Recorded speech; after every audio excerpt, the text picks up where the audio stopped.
Hello? Yes, is Mahboob Khawaja there, please? Yeah, they're speaking. Mr. Khawaja, it's Fred Johns calling from Something Cool News. How are you doing tonight? Very well. Thank you very much. It's the morning here, Fred, in Central Asia, early in the morning. Beautiful one. I'm pleased to hear from you.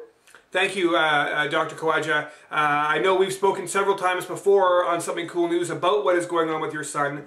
Thank you very much for taking some time out to actually do this interview live, this international interview so early in the morning for you. Well, thank you. I'm very pleased to hear that you are giving me an opportunity to share our thoughts on the problems that we have been living with for the last 4 years, and I appreciate your time and interest in inviting me to participate in this interview. Well, it is our honor as well to speak with you. Dr. Khawaja, I've been following your story for some time, and I've elaborated a little bit on what is going on. Your son has been held in Canadian custody for how long now? For 4 years. 4 years. It's almost 5 now, is it not? Not 5 yet, but 4 years. Yes, but very close to 5 years. How is he doing? Do you have any idea? Well, you know, if someone is put in jail against his or her will, I mean, you can imagine the physical, the psychological, impact on that. There have been times we went to visit him and he would not speak anything except look at us. So he's a young boy of excellent character, but he has been imprisoned simply because the government wanted to do that. Well, it is a little bit more than the government wanted to do it, to be fair, Mahboob. They charged him with bomb making and terrorism, is that correct? Well, they charged him based on suspicion, not on facts, and he charged in Canada, not in the United Kingdom, where the government claims that the whole theory of bomb making was planned to have developed. So it's like a place of accident where if somebody is involved in an accident, the person is not charged. That was the United Kingdom. So in Canada, he was charged originally with 2 counts, then subsequently they were expanded into 7, and that's it. So far we have not seen any hard evidence on the part of prosecution to prove these allegations against Momin. Now, Mahboob, I have to ask you a hard question here. The Canadian government, as far as I'm aware, does not go around and randomly arrest people with no evidence. They must have some reason to have gone after Momin. Whether that turns out to be valid or not, we don't know yet. Do you believe that your son is a bomb maker or a terrorist? Well, none of those, because he's born in Canada, he's brought up, and as you could perhaps agree with me, who else would know better than parents? I have my parents living in the United Kingdom, many relatives, uncles and aunts, and we frequently visited them, and same thing happened. My son Momin was went there to visit our relatives. None of these allegations are relevant to his either professional or background in any way or manner. So you're saying then that you do not believe these allegations and that you do not believe your son is in fact a terrorist?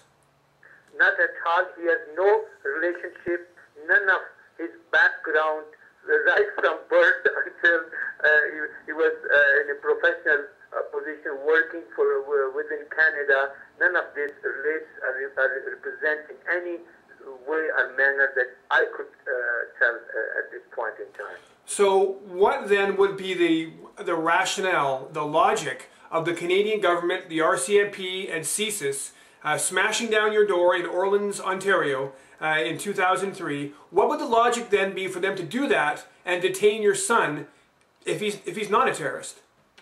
Well, that's a very good question, Fred. Let me go back to a little bit. I believe we came to know from Globe and Mail newspaper, and perhaps you know, is printed from Toronto. Yes. In July 18, 2005, on its first front page, it published a news item that former Prime Minister of Canada, Paul Martin, when he went to visit President Bush at his Texas range, Bush told him, "Fix Khawaja." This was the word used in the front page. So that really tells its own story. My own background is that I'm a political scientist. I have been writing for a long, long time on issues that perhaps would not fit in well with the American policy in Iraq or Afghanistan or in relation with other Arab or Islamic countries. I believe we are political victims under this war on terrorism, and the main issue is that suspicion, please remember, suspicion has been used as a code of law in a country like America and Canada to arrest people and to torture them, and we are not the only one. I believe you know very well there are about 7 or 8 other cases in Canada right now in many courts where people from different Arab and Muslim, they have been arrested for no obvious reason except that they were suspected of involvement somewhere and the government could not prove. Same was the case with engineer Mahboob in Canada, and he was arrested, jailed in Syria, brought back, and now finally the government has compensated him with $20 million. Yes, that's the Momin Khawaja case, very famous. And to repeat what Mahboob has just told us here on the Fred Factor, the Prime Minister of Canada at that time, Paul Martin, had a meeting at George Bush's ranch where he was quoted in the Globe and Mail newspaper as saying, "Fix Khawaja." That's a pretty damning statement, Mahboob, and there are a lot of people in Canada who don't want to believe that the Canadian government would act like the American government. Well, I would not have believed, I never suspected, even at the time when I was arrested, when I was teaching in Saudi Arabia, and they showed the documents that was sent by the Canadian service, intelligence service, and RCMP to arrest me, and there were 4 accusations against me as well of my involvement in bomb making and whatnot. And later on, even the then Minister of Security, Ms. Anne McLennan, publicly denied that she never requested a foreign government to arrest Dr. Khawaja or anything to do with that. Whereas I have seen that document and I suffered for 2 weeks of detention in Saudi Arabia. So our story is based only on one fact of life, that is truth. That's the only strategy, that's the only defensive weapon we have that we could share. We cannot indulge in propaganda because we have no resources. It's the government with vast resources, Canada, America, billions of taxpayer dollars have been, taken out to invest in this war on terrorism, to show some data and to perhaps foster political goals of President Bush. Basically, that's what it is.